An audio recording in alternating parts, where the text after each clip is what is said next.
அத்தியாயம் 54 ஓநாய் கூட்டத்தை ஏமாற்றுதல். இதற்கிடையில் கபிலன் இருப்பிடத்திலிருந்து சில கிலோமீட்டர் தொலைவில் ஒரு பெரிய மண்பல்லியின் சடலத்தை பார்த்து கொண்டு 2 மனிதர்கள் நின்று கொண்டிருந்தனர். ஆனால் அவை மனிதர்களிடமிருந்து வேறுபட்டவை. ஏனென்றால் அவற்றின் பின்புறத்தில் நீண்ட கருப்பு வால்கள் இருந்தன. மேலும் அவற்றின் தலையில் ஒரு ஜோடி சிறிய காதுகளும் இருந்தன. அவர்கள் அரை மனிதர்கள், பாதி பூனை, பாதி மனிதர்கள். பீச் நிற முடியுடன் இருந்த அரை மனிதர்களில் ஒருவர் தன் அருகில் நின்றவரை பார்த்து மகிழ்ச்சியுடன் பேசினார். திவான் அண்ணா, இன்னொரு அரக்கனை கொன்றால் நான் பதவி உயர்வு பெறுவேன்னு நினைக்கிறேன். கருங்கூந்தல் கொண்ட அரை மனிதர்கள் தலையசைத்துவிட்டு நீர்வீழ்ச்சி இருக்கும் வழியை நோக்கி நடக்கத் தொடங்கினர். சரி நரேன், நாம் தொடர்ந்து முன்னேறுவோம். அவர்கள் இருவருக்கும் ஒருவரை ஒருவர் தெரியாது. ஆனால் அவர்கள் ஒரே இனம் மற்றும் அகாடமியைச் சேர்ந்தவர்கள். மேலும் அவர்கள் கோபுரத்திற்குள் தோன்றிய தருணத்தில் சந்தித்தனர். அதனால்தான் அவர்கள் அணி சேர முடிவு செய்தனர். 1 மணி நேரம் நடந்த பிறகு அவர்கள் அதே நீர்வீழ்ச்சியின் முன் தோன்றினர். காய்ந்த கருப்பு ஒற்றை இதழ் பூக்களை பார்த்த நரேன் அதிர்ச்சியால் மூச்சு திணறினார். அவை அந்தி வேளையில் பூக்கள் இல்லையா? திவான் காய்ந்த பூக்களையும் ஒரு தீவிரமான முகபாவத்துடன் பார்த்தார். அவை கேபியோல் என்ற சிறப்பு பூவை சுற்றி மட்டுமே வளரும். கேபியோல் பூ ஒரு உயர்தர மூலிகை. இது எந்த நோயையும் காயத்தையும் குணப்படுத்த முடியாது. ஆனால் ஒரு நபரின் ஆயுட்காலத்தை அதிகரித்தது. மேலும் உலர்ந்த அந்தி மலரின் அளவை பார்த்த திவான், அது 15 ஆண்டுகளுக்கும் மேலாக ஆயுட்காலத்தை அதிகரிக்கக்கூடிய முதிர்ந்த கேபியோல் பூ என்பது உறுதி செய்தார். கிண்டம் ஹோய்கன் என்ற அரை மனிதர்களின் ராஜ்யத்தில் இந்த மூலிகை அதன் அற்புதமான விளைவுகளால் மிகவும் விரும்பப்படுகிறது. திவான் நீர்வீழ்ச்சியின் எதிர்பக்கத்தில் ஒரு ஓநாய் சடலத்தையும் கண்டார். ஆம், ஆனால் உண்மையான புதையலை வேறு யாரோ எடுத்துக்கொண்டதாக தெரிகிறது. முதல் மாடியில் இவ்வளவு விலை உயர்ந்த பொருளை கண்டெடுத்தது கேள்விப்படாததுதான். ஆனால் யாரோ ஒருவர் உண்மையிலேயே அதை கண்டுபிடித்தது போல் தோன்றியது. நரேன் ஏமாற்றத்துடன் பெருமூச்சு விட்டார். சிறிது நேரம் யோசித்த பிறகு நரேனுக்கு திடீரென்று ஒரு யோசனை தோன்றியது. நாம் பின்தொடர்ந்தால் என்ன? ஓநாயை கொன்றவன் வாள் அடையாளத்தையும் உறையாத இரத்தத்தையும் பார்த்து தனியாக இருப்பது போல் தோன்றியது. அவனால் வெகு தூரம் சென்றிருக்க முடியாது. திவான் தலையசைத்தார். அந்த நபர் ஒரு அரை மனிதராக இருந்தால் அவர்கள் அவரை கொன்று மூலிகையை எடுத்துக்கொள்வார்கள்.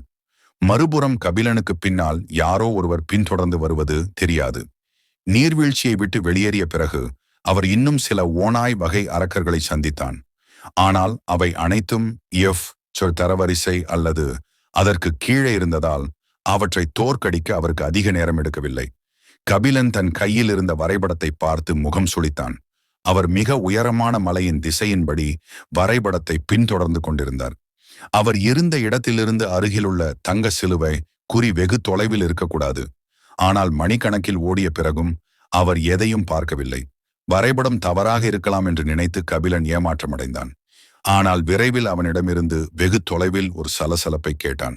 அவன் நடையின் வேகத்தை குறைத்து மெதுவாக குரல்களை நோக்கி நடந்தான். சில புதர்களுக்குள் இருந்து எட்டி பார்த்த கபிலன் மறுபுறம் என்ன நடக்கிறது என்பதை கண்டான். 9 தங்க நிற பழங்கள் செங்குத்தாக தொங்கிக் கொண்டிருந்த ஒரு பெரிய மரம். அந்த மரத்தை சுற்றி சாம்பல் நிற ஓநாய்கள் கூட்டம் இருந்தது. எல்லா ஓநாய்களும் தங்களை சுற்றியுள்ள மற்ற சிறிய அரக்கர்களை பார்த்து உருமிக் கொண்டிருந்தன. கபிலன் மரத்தை பார்த்தான். அவன் தலைக்குள் பியாவிடம் கேள்வி கேட்கும்போது அவன் கண்கள் மின்னின. மரக்கிளைகளில் தொங்கும் பழங்களை பற்றி உனக்கு தெரியுமா? எனக்கு நிச்சயமாக தெரியவில்லை.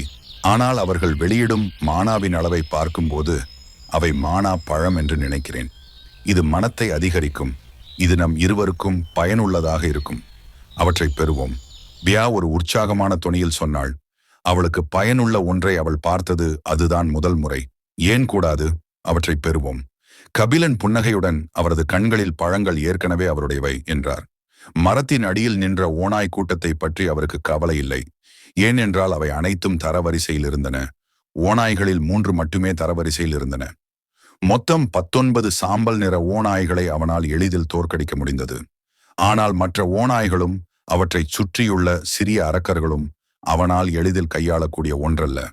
மேலும் அதிகபட்ச பலனை பெறுவதற்காக ஓநாய்கள் பழங்கள் பழுக்க காத்திருந்ததாக தெரிகிறது. எல்லா பலன்களையும் பெற கபிலன் தன்னால் முடிந்த அனைத்தையும் கொடுக்க வேண்டும். சிறிது நேரம் யோசித்த கபிலனுக்கு ஒரு யோசனை தோன்றியது. அதற்குள் அவன் பியாவை ஒரு குறும்பு புன்னகையுடன் பார்த்தான். சிறிது நேரத்திற்கு பிறகு பியா தனது கொக்கில் ஒரு பழத்துடன் பறந்து செல்வதை காண முடிந்தது. அவள் கபிலனை தலையில் திரும்ப திரும்ப சபித்துக் கொண்டிருந்தாள்.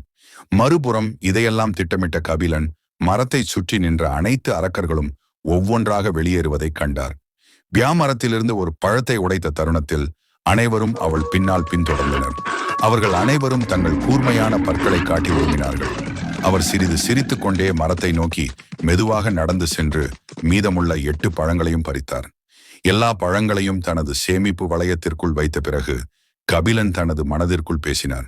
பியா, நீ அந்த பழத்தை இழக்கத் துணியாதே. அது உன்னை விட விலை மதிப்பற்றது. உன் பின்னால் இருக்கும் எல்லா அரக்கர்களையும் உதறி தள்ளிவிட்டு என்னை நோக்கி வா. அவர்கள் ஒருவருக்கொருவர் எல்லைக்குட்பட்டவர்களாக இருந்ததால் பியா கபிலனிடமிருந்து சில கிலோமீட்டர் தொலைவில் இருந்த போதும் அவர்களால் தொடர்பு கொள்ள முடிந்தது. பியா தன் தலைக்குள் கபிலனின் குரலை கேட்டு சபித்தாள். அடப்பாவி, இந்த கம்பீரமான என்னையே இந்த அசிங்கமான வேலையை செய்ய உனக்கு எவ்வளவு தைரியம்? அவள் தொடர்ந்து குணமடைவதை கேட்காததால் கபிலன் எதிர் திசையில் ஓடத் தொடங்கினாள். பியா அவர்களின் தொடர்பு மூலம் அவனை கண்டுபிடிக்க முடிந்தது. அதனால் அவன் அவளை பற்றி கவலைப்படவில்லை. மேலும் அவள் இறக்காத அளவுக்கு சக்தி வாய்ந்தவள். கிட்டத்தட்ட 1 மணி நேரம் ஓடிய பிறகு கபிலன் மீண்டும் பியாவின் சத்தத்தை கேட்டார். அவள் தன் அருகில் இருப்பதையும் அவனால் உணர முடிந்தது. கபிலன் நினைத்தது போலவே கபிலனை பார்த்த பிறகு அவள் திட்டுவது மோசமாகிய அடுத்த நொடியே பியா தோன்றினாள். நான் உனக்கு பாதி தருகிறேன், அதனால் கோபப்படாதீர்கள். பியாவை அமைதிப்படுத்த அவருக்கு 1 மணி நேரத்திற்கும் மேலாகியது. இறுதியில் வாங்கிய 9 பழங்களில் பியா 5 எடுத்தார். கபிலனுக்கு 4 மட்டுமே மீதம் இருந்தது. ஆமாம், 9 பழங்கள். பியா கபிலனை விட பேராசை கொண்டவள். 20க்கும் மேற்பட்ட அரக்கர்கள் அவளை துரத்தி வந்த போதும் அவள் பழத்தை விடவில்லை. கபிலனும் எல்லா வேலைகளையும் செய்ததால் சமரசம் செய்து கொண்டாள். இந்த முறை அந்த வரைபடம் உண்மையானதுதான் என்று உறுதியாக நம்பிய அவர் மீண்டும் ஒரு முறை வரைபடத்தை எடுத்தார். முதல் தங்க சிலுவை குறி உண்மையிலேயே ஒரு பொக்கிஷம். அவர் தனக்கு அருகில் இருந்த மற்ற சிலுவை குறிகளை பார்த்தார். அவை அனைத்தும் கருப்பாக இருந்தன. சிறிது நேரம் யோசித்த கபிலன் தன்னை சுற்றி தோன்றும் அனைத்து பொக்கிஷங்களையும் எடுத்துக்கொள்வதற்காக மிக உயரமான மலையை நோக்கி செல்ல முடிவு செய்தார். மறுபுறம் பியாவை பின்தொடர்ந்த அனைத்து ஓநாய்களும் பிற அரக்கர்களும் அவர்களை ஏமாற்றிய பிறகு திரும்பி வந்து பழத்துடன் மறைந்தனர். ஆனால் அவர்கள் அந்த மரத்தை பார்த்த கணமே அவர்களின் கண்மணி விரிவடைந்தது. ஒரு பழம் கூட இல்லை. தாங்கள் ஏமாற்றப்பட்டதை அவர்கள் அறிந்திருந்தார்கள். அந்த கூட்டத்தின் தலைவன் போல் தோன்றிய தலைவர் ஓநாய் வெறிபிடித்தது. பழங்கள் உதிர்ந்து விடும் என்று காத்திருந்த அவன் அப்படியே மறைந்துவிட்டன. அத்தியாயம் 55 இடிசிலந்திகள். இதற்கிடையில் திவான் மற்றும் நரேன் இருவரும் அரை மனிதர்கள் கபிலன் சென்ற அதே திசையில் சீராக முன்னேறினர். காட்டில் சிதறி கிடந்த சில அரக்கர்களின் சடலங்கள் காரணமாக அவர்களால் அவனது பாதையை சரியாக பின்பற்ற முடிந்தது. அவர்கள் வழியில் சில ஓநாய் வகை அரக்கர்களையும் சந்தித்தனர். ஆனால் அனைத்து அரக்கர்களும் பலவீனமாக இருந்தனர். அவர்களுக்கு எந்த அச்சுறுத்தலும் இல்லை. அவர்கள் மெதுவாக தூரத்தை கடந்தபோது அவர்கள் சென்று கொண்டிருந்த திசையிலிருந்து சில கோபமான அலறல்களை கேட்டு திவான் முகம் சுளித்தார். 1 அல்லது 2 அலறல் சத்தங்கள் இருந்தாலும் பரவாயில்லை. ஆனால் ஒரே நேரத்தில் இவ்வளவு சத்தங்களை கேட்பது எந்த ஒரு சாதாரண மனிதனையும் பதட்டப்படுத்திவிடும்.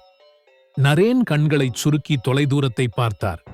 என்ன நடக்கிறது என்பதை அவர் துல்லியமாக கண்டறியும் முன்பே அவரது கால்களுக்கு கீழே ஒரு சிறிய நடுக்கம் தரையை அசைத்தது.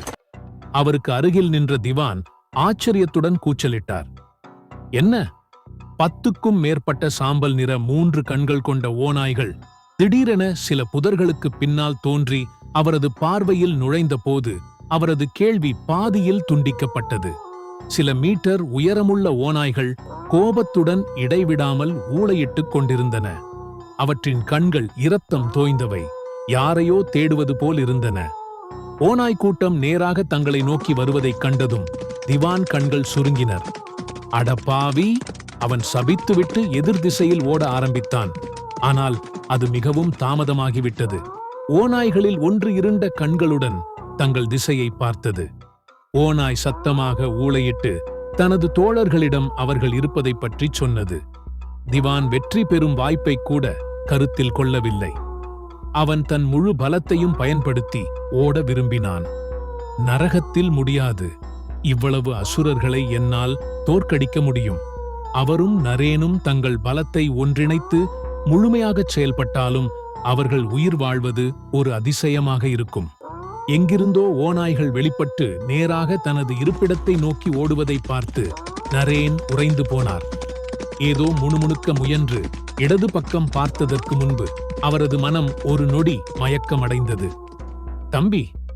பின்வாங்கிச் செல்லும் திவான் ஒரு முட்டாள் போல தன்னை திரும்பி பார்ப்பதை பார்த்து அவன் கண்கள் விரிந்தன. ஓடு! உரத்த அலறலை கேட்டு நரேன் பற்களை கடித்துக்கொண்டு திவானின் பின்னால் ஓடத் தொடங்கினார். அவர்கள் பூனை வகை அரை மனிதர்கள். அதனால்தான் அவர்களின் வேகத்தின் நிலை எந்த சாதாரண தரவரிசையாளரை விடவும் அதிகமாக இருந்தது. மறுபுறம் சமீபத்தில் தனது பொக்கிஷமான பழங்களை இழந்த கோபமான ஓநாய் தலைவர் ஓடிப்போகும் தனது இலக்கை பார்த்து அலறினார். நரகத்தில் அவன் அதை எந்த வகையிலும் விட்டுவிட மாட்டான். உரத்த உருமலுடன் ஓநாய் தலைவர் தனது சீடர்களுக்கு ஒரு கட்டளையிட்டார். அந்த அணை பறவையை நாம அப்புறம் கண்டுபிடிச்சுக்கலாம். அந்த பூனைகளை பிடிச்சுக்கோங்க. அப்போதான் என் கோபத்தை நான் வெளிக்காட்ட முடியும். தலைவரின் கட்டளையை கேட்டதும் அருகிலிருந்த அனைத்து ஓநாய்களும் முழு வேகத்தில் ஓடத் தொடங்கின. தங்கள் உயிரை பணயம் வைத்து ஓடிக்கொண்டிருந்த பரிதாபகரமான இரட்டையர்களை பின்தொடர்ந்தன. அதைப் போலவே ஓநாய்கள் அந்த ஜோடியை துரத்தின. கடவுளுக்குத்தான் தெரியும் தான் எத்தனை மணி நேரம் ஓடுகிறோம் என்று. ஓடும்போது நரேன் கிட்டத்தட்ட கண்ணீரின் விளிம்பில் இருந்தார். ஆனால் அவர் தனியாக இல்லை என்பதை கண்ட பிறகு அவர் தனது உந்துதலை கட்டுப்படுத்தினார். அடடா! நான் இறந்தாலும் நான் தனியாக இறக்க மாட்டேன். அதே நேரத்தில் ஓநாய் இருந்த இடத்திலிருந்து 10 கிலோமீட்டருக்கும் அதிகமான தொலைவில் கபிலன் அருகிலுள்ள கருப்பு குறுக்கு அடையாளத்தை நோக்கி ஓடிக்கொண்டிருந்தார். தான் சரியான பாதையில் செல்கிறேனா என்று சரிபார்க்க வரைபடத்தை மீண்டும் மீண்டும் பார்ப்பார். மிக உயரமான மலையை அவர் பின்தொடர்ந்தாலும் அடர்ந்த காடு காரணமாக கருப்பு குறுக்கு குறியின் இருப்பிடத்தை அவரால் சரியாக குறிப்பிட முடியவில்லை. இன்னும் 10 நிமிடங்கள் ஓடிய பிறகு கபிலன் கால்கள் தூரத்தில் ஒரு பெரிய கரும் மரத்தை பார்ப்பதை நிறுத்தின. அந்த மரம் முற்றிலும் கருப்பாகவும் சற்று வளைந்த இலைகளுடன் ஒருவித அச்சுறுத்தும் உணர்வை தருவதாகவும் இருந்தது. மரத்தின் அடிப்பகுதியின் மையத்தில் ஒரு பெரிய வட்ட இடைவெளியும் இருந்தது. கருங்கல் மரத்தைச் சுற்றியுள்ள மரங்களும் புற்களும் காய்ந்து கருங்கல் மரத்தைச் சுற்றி ஒரு வெற்று சிறிய நிலத்தை விட்டுச் சென்றது போல் தோன்றியது. ஏதோ ஒரு விசித்திரமான அலறல் சத்தத்தை கேட்டு கபிலன் கண்களைச் சுருக்கி அந்த பெரிய இடைவெளியின் உட்புறத்தை பார்க்க முயன்றார். ஆனால் அந்த இடைவெளி முற்றிலும் இருட்டாக இருந்ததால் அவரால் எதையும் பார்க்க முடியவில்லை. அவர் ஒரு புன்னகையுடன் வரைபடத்தை சேமிப்பு வளையத்திற்குள் வைத்தார். இப்போது கபிலன் அந்த வரைபடம் முற்றிலும் சரியானது என்று முழுமையாக உறுதியாக நம்பினார். பின்னர் கபிலன் தனது தலைக்கு மேல் சில மீட்டர் உயரத்தில் பறந்து கொண்டிருந்த பியாவை பார்த்தார். அவர் அவள் தலைக்குள் பேசுவதற்கு முன்பு மூச்சின் கீழ் ஏதோ முணுமுணுத்தார். பியா, மரத்துக்குள் என்ன இருக்குன்னு போய் பாருங்க. பியா கபிலனை முறைத்து பார்த்தாள். ஆனால் அவளால் தெளிவாக பார்க்க முடியவில்லை. திடீரென்று அவள் துளைக்குள் சிறிய தீப்பொறிகளைக் கண்டாள். அவள் புருவங்களை உயர்த்தினாள். அந்த தீப்பொறிகளால் துளைக்குள் இருந்த இடம் ஒரு நொடி ஒளிர்ந்தது. நான் 3-6 கால் இடி சிலந்திகளை பார்க்க முடிந்தது. பியா அவற்றை இடி சிலந்திகள் என்று அழைத்தார். மேலும் அவை இடியுடன் ஒரு தொடர்பை கொண்டிருப்பதாகவும் அந்த சிலந்திகளுக்கு அவற்றின் உடலுக்குள் போதுமான மானா சக்தி இருக்கும் வரை கூறப்பட்ட இயற்கை மூலகத்தை எளிதாக கையாள இலவச அதிகாரத்தை அளிப்பதாகவும் கபிலனுக்கு விளக்கினார். கபிலன் இந்த வகையான அரக்கர்களைப் பற்றி முதல் முறையாக கேள்விப்பட்டதால் ஓ என்று மட்டும் பதிலளித்தார். கோபுரத்திற்குள் நுழைந்த பிறகு அவர் ஓநாய்களுக்கு சொந்தமானதாக இருக்கலாம் என்று நினைத்தார். உண்மையா சொல்லணும்னா அவங்க அவனுக்கு சில நன்மைகளை தந்தா அவங்க என்ன டிமன்களும் அவனுக்கு கவலை இல்லை. பியாவை பார்த்து கபிலன் மீண்டும் கேள்வி கேட்டான். உள்ளே விலை மதிப்பற்ற பொக்கிஷங்கள் மாதிரி வேற ஏதாவது இருக்கா? அவங்களோட நிலை என்ன? பியா துளைக்கு இடையிலான தூரத்தை சிறிது மூடிவிட்டு சரியாக பார்த்த பிறகு குழப்பமான முகபாவத்துடன் கபிலனை நோக்கி திரும்பினாள். இல்லை, நான் வேறு எதையும் பார்க்கவில்லை. துளை காலியாக உள்ளது. ஒன்று F ரேங்க் சிலந்தி, மற்றும் 2 இ ரேங்க் சிலந்தி மட்டுமே உள்ளன. அவை அனைத்தும் மரத்தின் உள்பக்கத்தை விசித்திரமாக சொரிந்து கொண்டிருக்கின்றன. ஆனால் இதில் ஏதோ விசித்திரம் இருக்கிறது.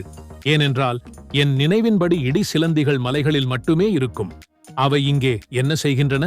கபிலன், பியாவின் விளக்கத்தை கேளுங்கள்.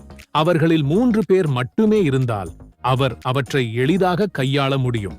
ஏனென்றால் அவர் ஈ தர வரிசையை முறியடித்து அவரது புள்ளி விவரங்கள் அதிகரித்தன. புள்ளி விவரங்கள்: பெயர் கபிலன், இரத்தக்கோடு, வானியல் பூட்டப்பட்டது. தரவரிசை: ஈ வலிமை, ஈ மானா, ஈ வேகம், +F திறமை, SS. தரவரிசை ஒடுக்கப்பட்டது. அதிர்ஷ்டம்: ஏ திறன்கள். கபிலன் தனது புள்ளி விவரங்களை கண்களின் ஓரத்தில் இருந்து பார்த்தார். அவர் ஒரு அற்புதமான சண்டையை நடத்த ஆர்வமாக இருந்தார். மேலும் இது ஒரு அஃபினிட்டி வகை அசுரனுடன் அவர் விளையாடும் முதல் சண்டையாக இருக்கும். எப்படி போகும் என்று அவனுக்கு தெரியவில்லை. ஆனால் கபிலன் தன்னம்பிக்கையுடன் இருந்தான். இறுதியில் அவன் உண்மையிலேயே ஒரு பின்னடைவை சந்தித்தால் அவன் தன் ஈகோவை குறைத்து பியாவிடம் தனக்கு உதவுமாறு கெஞ்சுவான். சிறிது நேரம் யோசித்துவிட்டு எதிர்கால சூழ்நிலைகள் அனைத்தையும் யோசித்த கபிலன் அருகிலிருந்து ஒரு பனை அளவிலான கல்லை எடுத்தார். கல்லின் மீது மானாவை இணைத்து அதை நேரடியாக மரத்தின் துளைக்குள் பலமாக எறிந்தார். அந்த கல் மரத்தின் உள்பக்கத்தை துல்லியமாக தாக்கியது. மரத்திற்குள் ஒரு உரத்த அலறல் சத்தம் திரும்பியது. அதற்குள் 3 கருப்பு இடி சிலந்திகள் இடைவெளியிலிருந்து ஊர்ந்து வந்து தாக்குபவர்களை தேடி வெறித்தனமாக வந்தன. கபிலன் அவர்களின் தோற்றத்தை பார்த்து கொஞ்சம் ஆச்சரியப்பட்டார். சிலந்திகளின் வட்டமான தலையின் மையத்தில் 2 மணிகள் போன்ற சிவப்பு கண்கள் இருந்தன. தலையின் பின்னால் 6 நீண்ட கூர்மையான கால்களுடன் கூடிய கருமுட்டை வடிவ உடல்கள் இருந்தன. அவற்றின் கீழ்கால்களில் மின்னும் மின்னல்களின் தீப்பொறிகள் சுற்றி குதித்தன. கபிலன் அவற்றை ஆர்வத்துடன் பார்க்க வைத்தது. அவை இடி சிலந்திகள் என்ற பெயருக்கு தகுதியானவை. அத்தியாயம் 56. எதிரியை கூட நம்பலாம், ஆனா கூட இருக்கிற பியாவை நம்பக்கூடாது. ஊர்ந்து வந்து 3 இடி சிலந்திகள் சுற்றிலும் விரித்தனமாக பார்த்தன.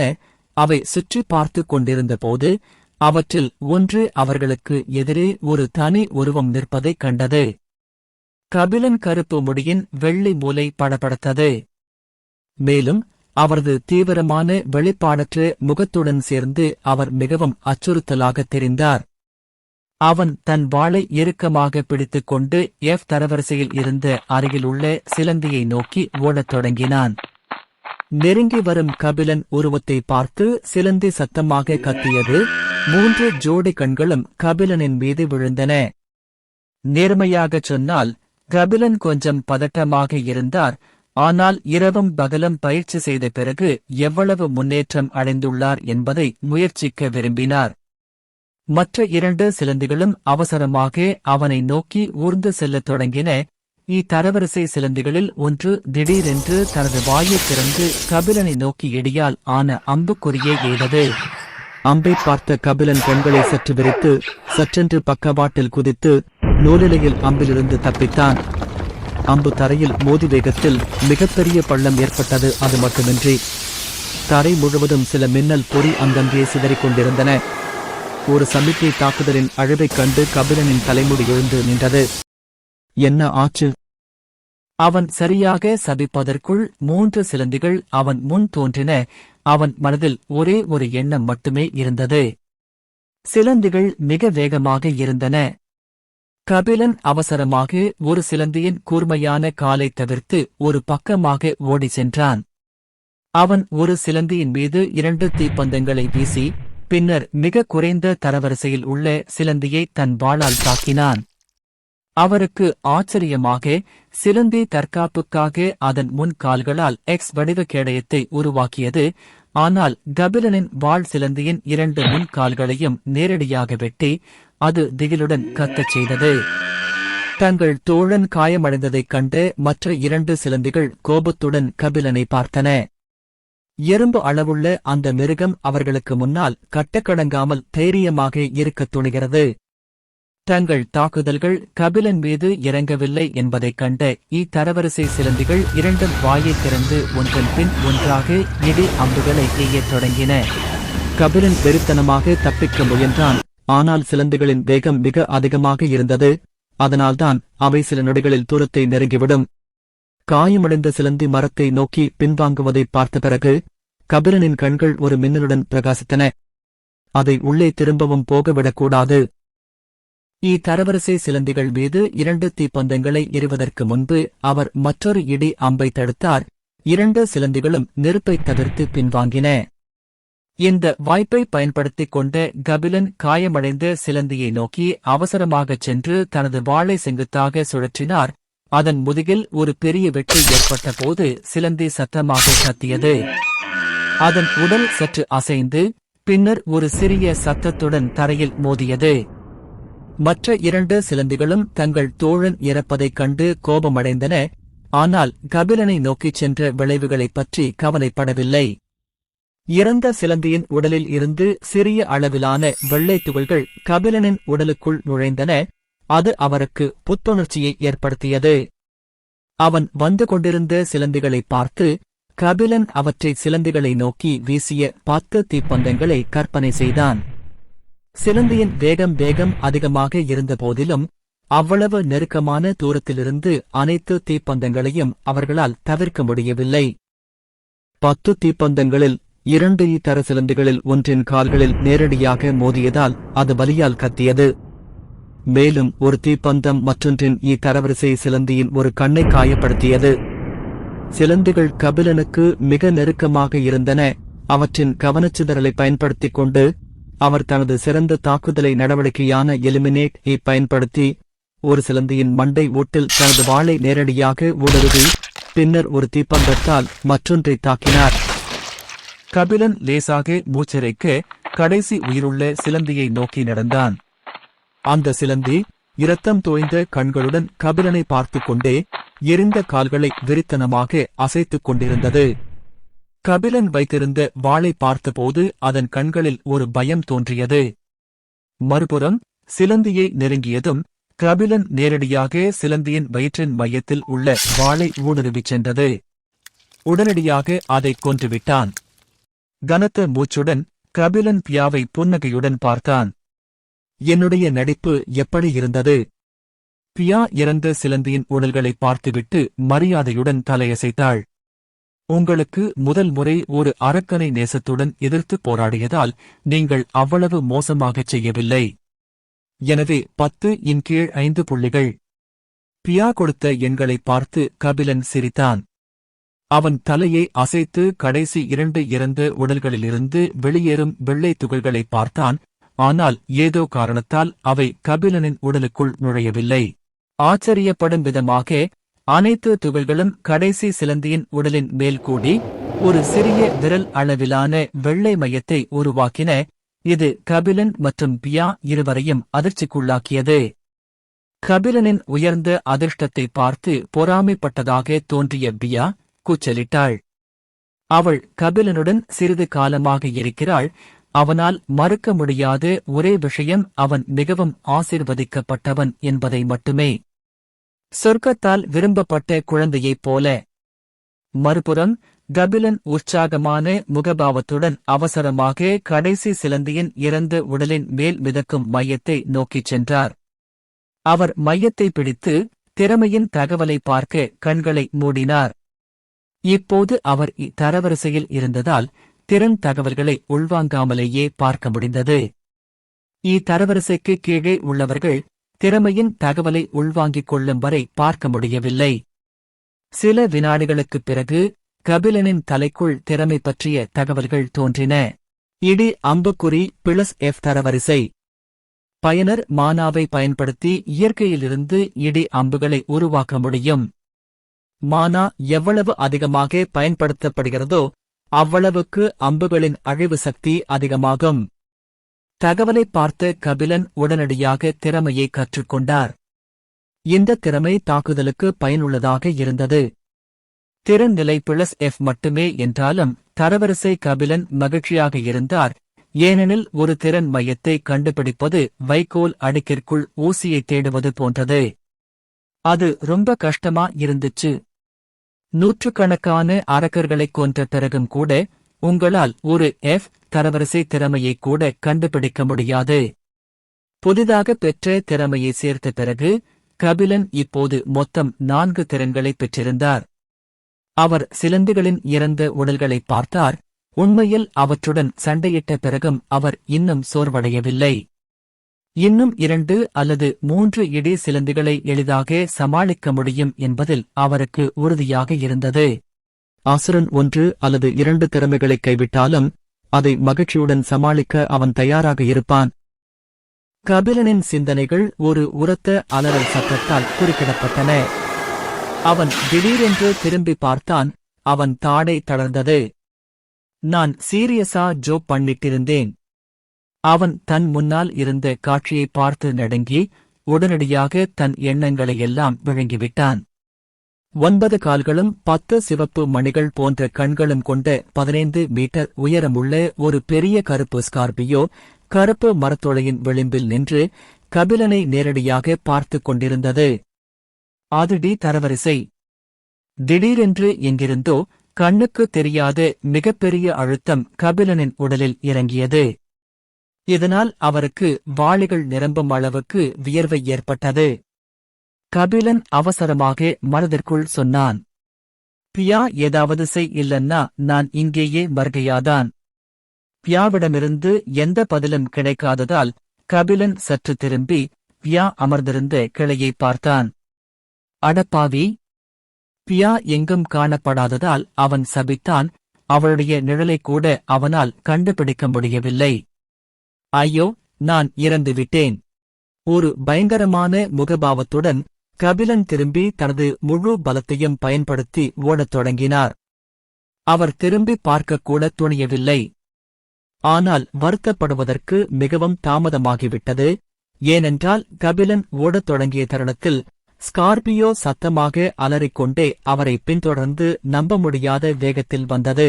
அத்தியாயம் 57 டெமி மனிதர்களை எதிர்கொள்வது. ஒரு பெரிய காட்டின் நடுவே ஒரு தனிமையான உருவம் வெறித்தனமாக ஓடிக்கொண்டிருந்தன. அந்த உருவத்தின் முன் என்ன தோன்றினாலும் அது நிற்கவில்லை.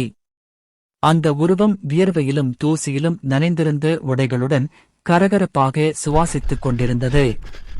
யாராவது கூர்ந்து கவனித்தால் அந்த உருவத்திற்கு சில படிகள் பின்னால் 150 அடி நீளமுள்ள ஒரு பெரிய கருப்பு ஸ்கார்பியோவை அவர் பார்ப்பார். நிச்சயமாக ஓடிக்கொண்டிருந்த அந்த உருவம் கபிலன்தான். தனக்கும் விருச்சிக ராசிக்கும் இடையிலான தூரத்தை அதிகரிக்கவே அவன் குதித்து தப்பித்து ஊர்ந்து சென்றான். அவரது நிலைமை பிச்சைக்காரர்களை விடச் சிறப்பாக இல்லை. துரதிருஷ்டவசமாக கபிலன் எவ்வளவு முயன்றும் தன்னை பின்தொடர்ந்து வந்த ஸ்கார்பியோவை அவனால் அசைக்க முடியவில்லை. கோபுரத்திற்குள் நுழைந்து முதல் நாளில் ஒரு உயர் பதவியில் இருக்கும் அசுரனை சந்திப்பேன் என்று அவர் எதிர்பார்க்கவில்லை.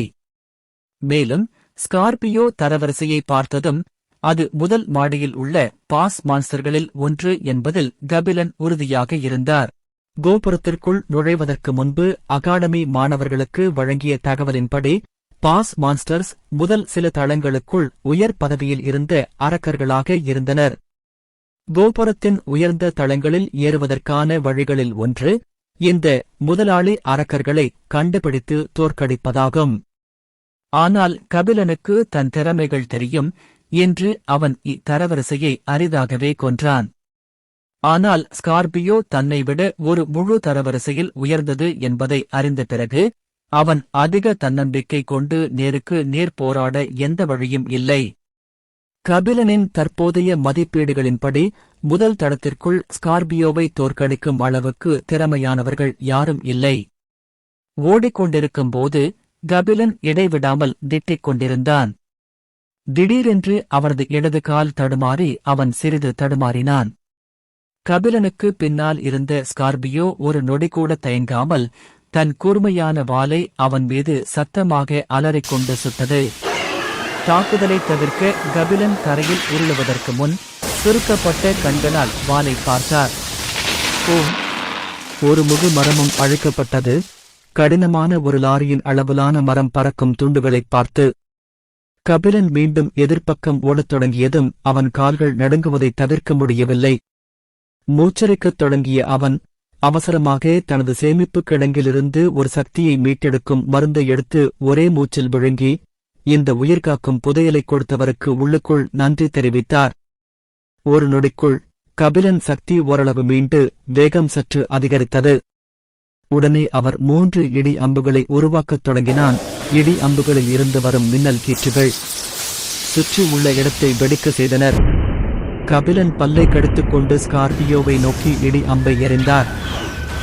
மீண்டும் தடுமாறுவதை பார்த்த கபிலன் தான் எதுவும் செய்யாவிட்டால் நீண்ட காலம் நீடிக்க மாட்டார் என்பதை அறிந்தான். பியா, சின்ன பையா, நீ எங்கே இருக்கிறாய்? நீ இப்போது எனக்கு உதவி செய்யவில்லை என்றால் இன்றிரவு உனக்கு இரவு உணவிற்கு நான் சமைத்துத் தருவேன். கபிலன் இருக்கும் இடத்திலிருந்து வெகு தொலைவில் ஒரு மரக்கிளையில் அமர்ந்திருந்த பியா கண்களைச் சுருக்கி நிலைமையை பார்த்தாள். என்னை சபிப்பதை நிறுத்து, இதை என்னால் தோற்கடிக்க முடியாது. மேலும் அது என் தவறு இல்லை. மரத்திற்குள் மலை இடி சிலந்திகளை பார்த்தபோது ஏதோ விசித்திரமாக இருந்தது என்று நான் ஏற்கனவே உங்களிடம் சொல்லியிருக்கிறேன். அந்த சிலந்திகள் ஸ்கார்பியோவுட உணவாக இருந்திருக்கும் என்று நினைக்கிறேன். நீ அதன் உணவை திருடிவிட்டாய், அதனால்தான் கருப்பன் கோபமாக இருக்கிறான் போல. கபிலன் பற்களை கடித்துக்கொண்டு மீண்டும் 3 இடி அம்புகளை பின்னோக்கி எறிந்தான். ஸ்கார்பியோவுக்கு எந்தவிதமான சுறுசுறுப்பு திறமையும் இல்லாதது அதிர்ஷ்டம், இல்லையெனில் அவர் ஏற்கனவே இறந்திருப்பார். ஆனால் அதன் பிறகும் கூட ஸ்கார்பியோ இயல்பான சுறுசுறுப்பு பலவீனமடையவில்லை. இன்னும் சில நிமிடங்கள் உயிருடன் இரு, இது எனக்கு முதல் முறை, அதனால்தான் நிறைய மானாவை சேகரிக்க நேரம் எடுக்கிறது. அதன் கவனத்தை ஈர்க்க எனது திறமைகளில் ஒன்றை பயன்படுத்துவேன். எதிர் திசையில் ஓடுவதை உறுதி செய்தேன். கபிலனின் தலைக்குள் பியாவின் உரத்த குரல் ஒலித்தது. அவள் என்ன செய்கிறாள் என்பதை புரிந்து கொண்டு அவன் விரைவாக தலையசைத்தான். உண்மையைச் சொன்னால் ஸ்கார்பியோவை ஒழித்த பிறகு பியாவை அடிக்க கபிலன் ஏற்கனவே ஒரு திட்டம் தீட்டியிருந்தான். அவள் மிகவும் நம்பகத்தன்மையற்றவள். ஸ்கார்பியோ சத்தமாக கத்திய பிறகு குதித்து கபிலனை மீண்டும் தனது கூர்மையான வாளால் தாக்கியது. கபிலன் ஏற்கனவே அதற்கு தயாராக இருந்ததால் இடதுபுறம் தப்பிச் சென்றார். ஸ்கார்பியோவின் தாக்குதலால் மற்றொரு மரம் துண்டு துண்டாக சாய்ந்தது. மறுபுறம் பியா பறக்கத் தொடங்கி ஸ்கார்பியோ தலையின் மேல் வந்தது. அவள் ஒரு ஆழமான மூச்சை எடுத்து இறக்கைகளை அசைத்தாள். அவளது இறக்கைகளுக்கு கீழே கூடியிருந்த ஒரு பெரிய அளவிலான மானா வடிவம் பெற்றது. மேலும் 2 பெரிய தங்க நெருப்புப் பந்துகள் காற்றின் நடுவில் தோன்றின. இன்னொரு மடலுடன் அவள் 2 தீப்பந்தங்களையும் ஸ்கார்பியோ மீது வீசினாள். தீப்பந்தங்கள் நேரடியாக ஸ்கார்பியோவின் தோலின் மேல் அடுக்கில் மோதின. ஆனால் பியாவின் தாக்குதல் ஸ்கார்பியோவை லேசாக கீறி அவளை சோர்வடைய செய்தது. என்ன? அதன் தோல் மிகவும் கடினமாக உள்ளது. ஸ்கார்பியோ பியாவை பார்த்து சத்தமாக சீறியது. ஆனால் அவள் பறப்பதை பார்த்ததும் ஸ்கார்பியோ ஒரு நொடி கூட காத்திருக்காமல் திரும்பி கபிலன் பின்னால் மீண்டும் பின்தொடரத் தொடங்கியது. பியா பின் வாங்கிக் கொண்டே ஸ்கார்பியோவை பார்த்து முகம் சுளித்தாள். கபிலா, என் தாக்குதல் வேலை செய்யவில்லை, அது என் பின்னால் பின்தொடரவும் இல்லை. ஸ்கார்பியோவுக்கு புத்திசாலித்தனம் இருந்ததாகத் தெரிகிறது. கபிலன் வியர்க்க ஆரம்பித்தான். பியா அவ்வளவு சக்தி வாய்ந்தவள் அல்ல என்பது அவனுக்கு தெரியும். அவள் ஒரு பீனிக்ஸ் பறவையாக இருந்தாலும் கூட 1 மாதத்திற்கு முன்புதான் முட்டையிலிருந்து வெளியே வந்தாள். அவர் மற்றொரு சக்தி வாய்ந்த மருந்தை எடுத்து அதை குடித்த பிறகு கபிலன் மேலும் 7 தீப்பந்தங்களை உருவாக்கி அவற்றை பின்னோக்கி எறிந்தார். ஆனால் ஸ்கார்பியோ அவற்றில் பாதியை தவிர்த்தது. மீதி உள்ள தீப்பந்தங்கள் அதன் தோலில் மோதியது. ஆனால் அதை பெரிதும் காயப்படுத்தவில்லை. கபிலன் என்ன செய்வது என்று பதட்டமாக யோசித்துக் கொண்டிருந்தபோது திடீரென்று அவரது இடது புறத்தில் இருந்து சில அலறல்கள் வருவதைக் கேட்டான். கபிலனின் கண்கள் பிரகாசித்தன. அவன் அவசரமாக திசையை மாற்றி சத்தம் வந்த திசையை நோக்கி ஓடத் தொடங்கினான். இதற்கிடையில் திவான் மற்றும் நேத்ரன் இருவரும் வடக்கு நோக்கி ஓடிக்கொண்டிருந்தனர். ஓநாய் கூட்டம் அந்த ஜோடியை பின்தொடரத் தொடங்கி 1 மணி நேரம் ஆகிவிட்டது. ஏதோ காரணத்தினால் திவான் 2 ஓநாய்களைக் கொன்ற பிறகும் ஓநாய் கூட்டம் பின்வாங்குவதற்கான எந்த அறிகுறிகளையும் காட்டவில்லை. மேலும் பல மானா தாக்குதல்களை பயன்படுத்திய பிறகு திவானின் மானா கிட்டத்தட்ட சோர்வடைந்திருந்தார். அவர் பின்னால் இருந்த ஓநாய் கூட்டத்தை பார்த்து சபித்தார். பின்னர் நேத்திரனை பின்னால் தாக்கச் சொன்னார். நேத்திரனுக்கு 2 பனிக்கட்டி திறன்கள் இருந்தன. அவர் 2 நீண்ட கூர்மையான பனிக்கட்டி அம்புகளை உருவாக்கி அவற்றை பின்னோக்கி எறிந்தார். கூர்மையான பனிக்கட்டி அதன் தோலை தொட்டபோது ஓநாய்களில் ஒன்று வலியால் ஊளையிட்டது. ஓநாய் கூட்டம் மெதுவாக நகர்வதைக் கண்டதும் இருவரும் இறுதியாக நிம்மதி பெருமூச்சு விட்டனர். ஆனால் துரதிருஷ்டவசமாக அவர்கள் மகிழ்ச்சியாக இருந்து ஓநாய்க்கு இடையிலான தூரத்தை அதிகரிக்கத் தொடங்குவதற்குள் ஒரு சிறிய நடுக்கம் தரையை உலுக்கியது. நேத்ரன் மற்றும் திவான் இருவரும் மூச்சுவிட சிரமப்பட்டனர். அவர்களின் உடைகள் கிழிந்திருந்தன. அவர்களின் நிலை கபிலனை விட மோசமாக இருந்தது. தரையில் நடுக்கத்தை உணர்ந்த அவர்கள் கண்களைச் சுருக்கி முன்னால் இருப்பதை பார்த்தார்கள். திடீரென்று அவர்களின் பார்வைக்குள் ஒரு சிறுவன் தோன்றினான். சிறுவன் அவர்களை ஒரு தீவிரமான முகபாவத்துடன் பார்த்தான். அவர்களின் கண்கள் சந்தித்தன. சிறுவன் அவர்களிடம் ஒரே ஒரு வார்த்தை சொன்னான். ஓடுடா ஓடு. அந்த இருவரும் சிறுவனின் உருவத்தை குழப்பத்துடன் பார்த்தனர்.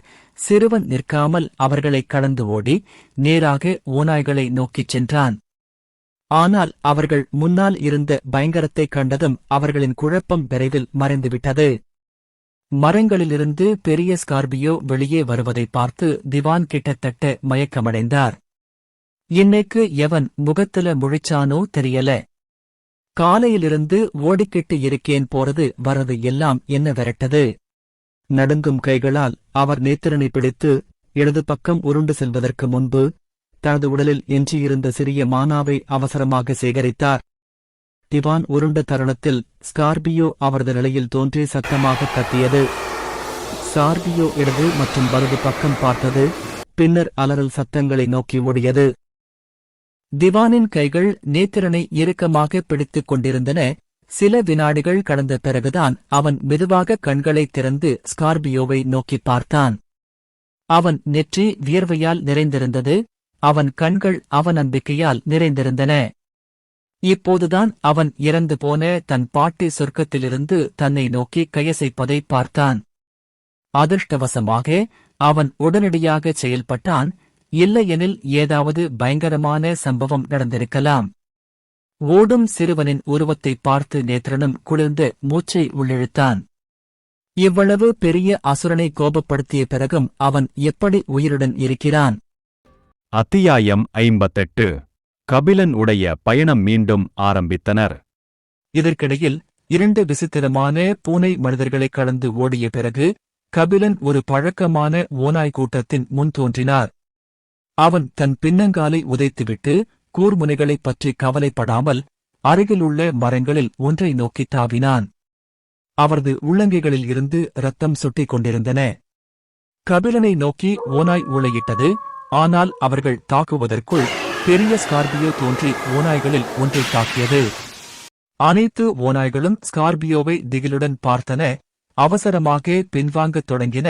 ஆனால் ஸ்கார்பியோ வழியில் அதிகமான ஓநாய்கள் இருந்ததால் அது ஓநாய்களை தாக்கத் தொடங்கியது. ஸ்கார்பியோ ஓநாயைத் தாக்கியபோது கபிலன் ஓடுவதை நிறுத்தவில்லை. அவனுக்கு பின்னால் போரின் சத்தங்கள் கேட்க முடிந்தது. ஆனால் கபிலன் தப்பிக்கும் வாய்ப்பை வீணாக்கக் கூடாது என்பதை அறிந்திருந்தான். 1 மணி நேரத்திற்கும் மேலாக ஓடி தனக்கு பின்னால் யாரும் இல்லை என்பதை உறுதி செய்த பின்னரே கபிலன் நிறுத்தினார். அவன் வானத்தை பார்த்து பெருமூச்சு விட்டான். கருமேகங்கள் கூடி வந்திருந்தன. அது நாளின் முடிவைக் குறிக்கிறது. இன்றுதான் அனுபவிக்கும் எல்லா விஷயங்களையும் நினைத்துப் பார்த்த பிறகு மிகவும் சோர்வான நாள் என்று கபிலன் சிரித்தார். தான் வாழ்வா சாவா போராட்டத்தை அனுபவிப்பேன் என்று அவன் கனவிலும் நினைத்திருக்க மாட்டான். மேலும் தான் இவ்வளவு முன்னேற்றம் அடைந்ததைக் கண்டு அவனுக்கு கொஞ்சம் விசித்திரமாக இருந்தது. மானாவுடன் ஒரு சிறிய நெருப்பை மூட்டிய பிறகு கபிலன் ஓய்வெடுக்க ஒரு மரத்தின் அருகே அமர்ந்தார். பியாவும் குற்ற உணர்ச்சியுடன் அவரை நோக்கி பறந்தார். கபிலன் அவளை கொஞ்சம் கோபமாக பார்த்தான், ஆனால் மீண்டும் பெருமூச்சு விட்டான். பீனிக்ஸ் விட்டுச் சென்ற நினைவுகள் காரணமாக பியாவுக்கு நிறைய திறமைகள் தெரியும், ஆனால் அவற்றை உடனடியாக பயன்படுத்த முடியவில்லை என்று பியா கூறுகிறார். அந்த திறமைகளில் தேர்ச்சி பெற அவளுக்கு சிறிது காலம் ஆகும். எப்படியிருந்தாலும் இறுதியில் அவளுக்கு சில மாதங்களே ஆகியிருந்தன. புதிதாக பிறந்த குழந்தையைப் போலவே அவள் நிறைய விஷயங்களை கற்றுக்கொள்ள வேண்டும்.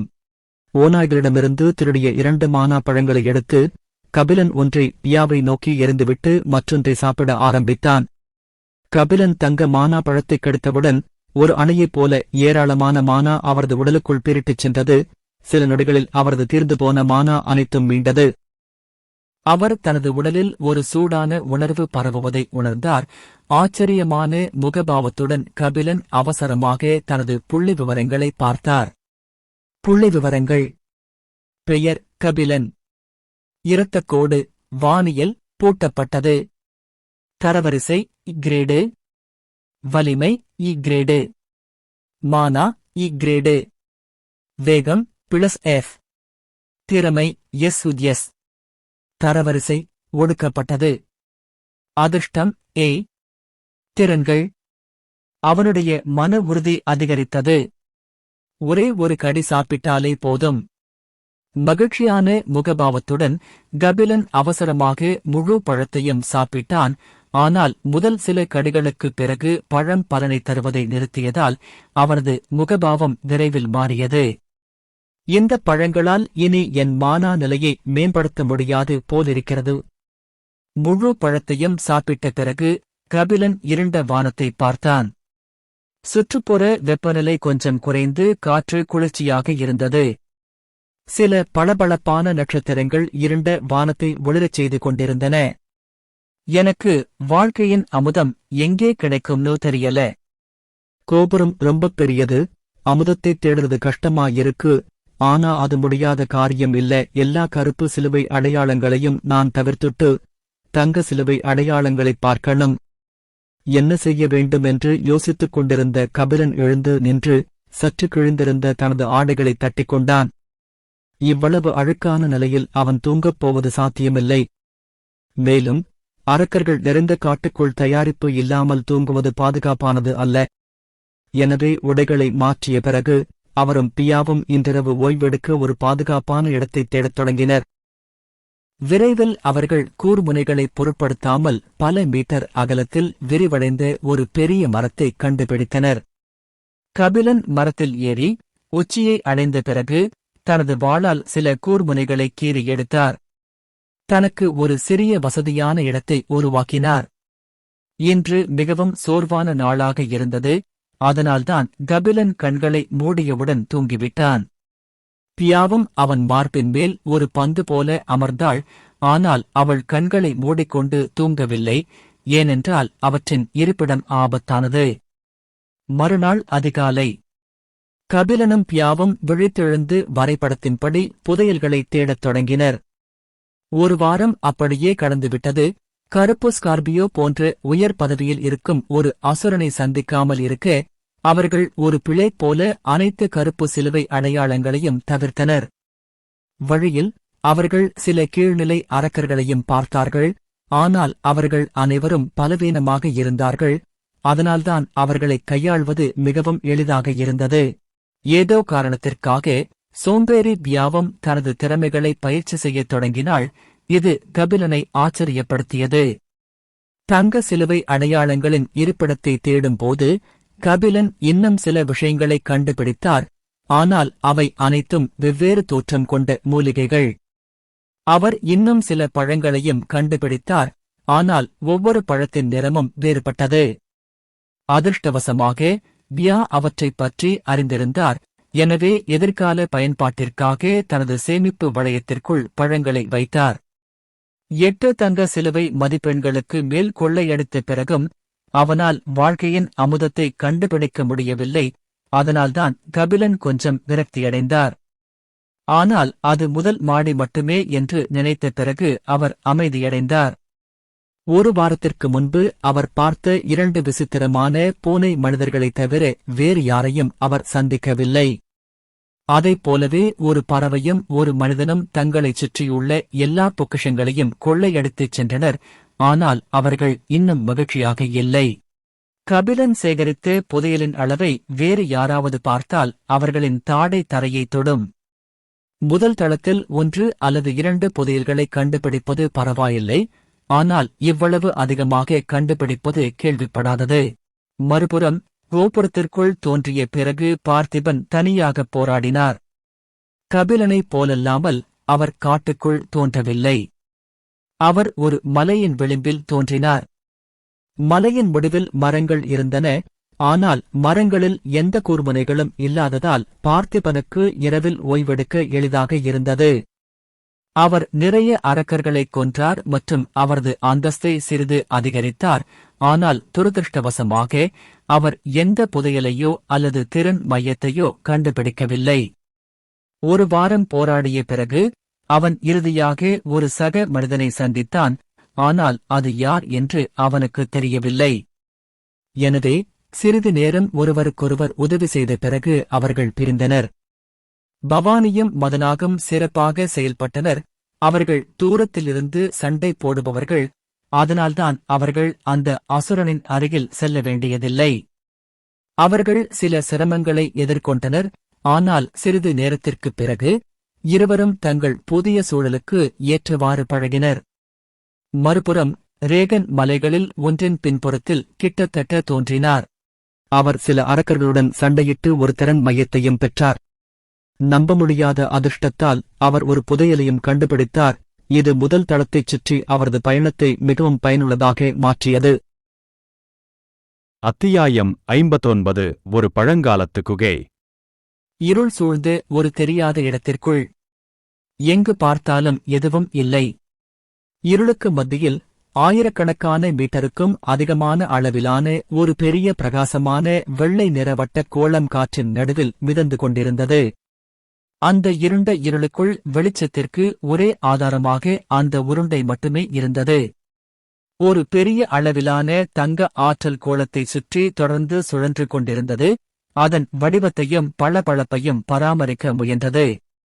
ஒரு சுழற்சியை முடித்த பிறகு கோளத்தின் மையப்பகுதிக்கு திரும்ப வேண்டிய ஆற்றல் திரும்பவில்லை.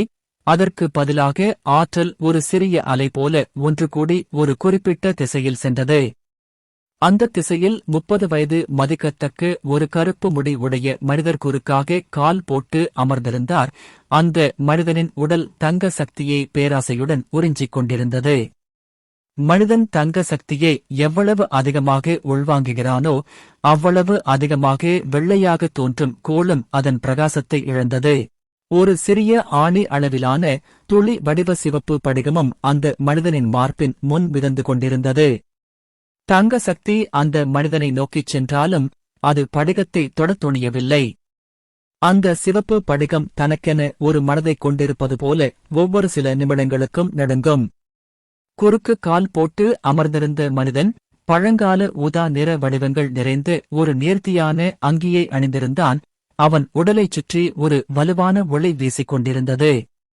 ஆனால் கண்கள் மூடியிருந்த அந்த மனிதனின் முகம் நம்ப முடியாத அளவிற்கு வெளிறிப் போயிருந்ததால் அவன் பலத்த காயமடைந்தது போல் தெரிந்தது. திடீரென்று அந்த மனிதனின் குளிர்ந்த முகத்தில் ஒரு சிறிய முகச்சுளிப்பு தோன்றியது. அவன் ஆச்சரியத்தில் கண்களை திறந்தான். அவரது தங்க நிற கண்மணி வெள்ளை உருண்டை பிரகாசத்தின் அருகே பிரகாசித்தது. ஆயிரக்கணக்கான மைல்கள் தொலைவில் உள்ள ஏதோ ஒன்றை ஊடுருவ முயற்சிப்பது போல் தோன்றியது. ஆனால் மீண்டும் அவரது முகம் குளிர்ச்சியாகவும் வெளிப்பாடற்றதாகவும் மாறியது. அந்த பெரிய விஷயத்தை என்னால் பார்க்க முடியவில்லை. இந்த சிறிய கிரகத்திற்கு மிகவும் ஆழமான வரலாறு இருப்பதாக தெரிகிறது. அந்த மனிதன் முணுமுணுத்து மீண்டும் கண்களை மூடிக்கொண்டபோது அவன் வாயிலிருந்து ஒரு குளிர்ச்சியான சிலிர்க்க வைக்கும் குதிரை குரல் வெளிப்பட்டது. யாரையும் உறைய வைக்கும் திறன் கொண்டது. அது ஒரு பொருட்டல்ல. அந்த பொருள் உள்ளே இறந்துவிட்டால் எல்லாம் எப்படியும் என்னிடம் திரும்பி வரும். சுத்திகரிப்புக்கு ஏற்ற மற்றொரு பொருத்தமான உடலை கண்டுபிடிக்க நான் இன்னும் சிறிது நேரத்தை வீணாக்க வேண்டியது ஒரு பரிதாபம். மறுபுறம் கபிலன் ஒரு மரத்தின் உச்சியில் நிம்மதியாக தூங்கிக் கொண்டிருந்தான். திடீரென்று ஒரு குளிர் நடுக்கம் அவரது முதுகுத்தண்டில் பரவியது. அவர் வியர்வை வழிந்து உள்ளங்கைகளுடன் திடீரென எழுந்து நின்றார். அவரது மார்பின் மேல் தூங்கிக் கொண்டிருந்த பியா அவரது திடீர் அசைவால் சமநிலை இழந்தபோது சபித்தாள். இவ்வளவு திடீரென்று எழுந்து நிற்பதற்கு முன் எனக்கு ஒரு சமிக்கை கொடுங்கள். நான் கிட்டத்தட்ட விழுந்து என் விலைமதிப்பற்ற அலகை உடைத்துவிட்டேன். கபிலன் பியாவை பார்த்து வெட்கத்துடன் சிரித்தாள். சாரி, ஏதோ தப்பு நடக்கப் போகுதுன்னு எனக்கு புரியுது. பியா வியர்வை வழிந்த கபிலனின் நெற்றியை பார்த்தாள். வேறு எதுவும் பேசாமல், ஒருவேளை அவன் ஒரு கெட்ட கனவு கண்டிருப்பானோ என்று நினைத்தாள். கபிலன் பெருமூச்சு விட்டு தலையை ஆட்டினான். அவன் தனக்கு முன்னால் இருந்த மலையை பார்த்துவிட்டு மரத்திலிருந்து குதித்தான். 2 வாரங்களுக்கும் மேலாக பயணித்த பிறகு அவர்கள் இறுதியாக மிக உயரமான மலையின் முன் தோன்றினர். கபிலன் தனது சேமிப்பு வளையத்திலிருந்து வரைபடத்தை எடுத்து தங்க சிலுவை அடையாளங்களை சரிபார்த்தார். அவருக்கு முன்னால் மலையில் 11 தங்க அடையாளங்கள் இருந்தன. அவர் சிறிது நேரம் யோசித்தார், ஏனென்றால் அருகிலுள்ள தங்கக்குறி கூட மலையின் நடுவில் இருந்தது. மேலும் மலையில் தங்கக்குறிகளை விட கருப்பு சிலுவை அடையாளங்கள் அதிகமாக இருந்தன. அவர் சிறிது நேரம் யோசித்தார், ஏனென்றால் அருகிலுள்ள தங்கக்குறி கூட மலையின் நடுவில் இருந்தது. மேலும் மலையில் தங்கக்குறிகளை விட கருப்பு சிலுவை அடையாளங்கள் அதிகமாக இருந்தன. சிறிது நேரம் யோசித்த பிறகு பழைய சுருளை மீண்டும் தனது சேமிப்பு வளையத்திற்குள் வைத்துவிட்டு, காட்டுக்குள் இருந்த தங்கக்குறிகள் மிக தொலைவில் இருந்ததாலும் அவற்றை அடைய அதிக நேரம் எடுக்கும் என்பதாலும் மலையில் ஏற முடிவு செய்தார். மெதுவாக அடியெடுத்து வைத்து கபிலன் மலையை நெருங்கி ஏறத் தொடங்கினார். மலையேறும்போது அவர் மிகுந்த எச்சரிக்கையுடன் இருந்தார். ஏனெனில் மலையின் அருகே அவர் சந்தித்த அரக்கர்கள் அனைவரும் தரவரிசை அல்லது அதற்கு மேல் இருந்தனர். கபிலன் வழியில் தர தேனீக்களின் ஒரு கூட்டத்தையும் பார்த்தார்.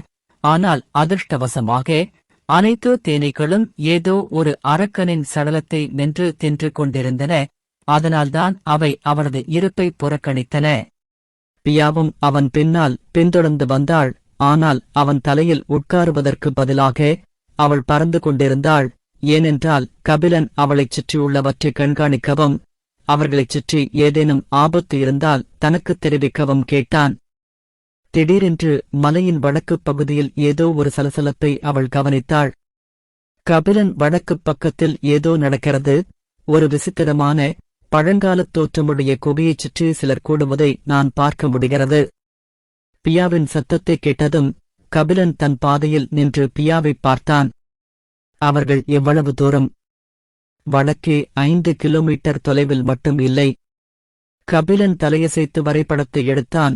பியா குறிப்பிடும் இடத்தை நோக்கி எந்த குறுக்கு அடையாளமும் இல்லை. வரைபடத்தில் எதுவும் இல்லை.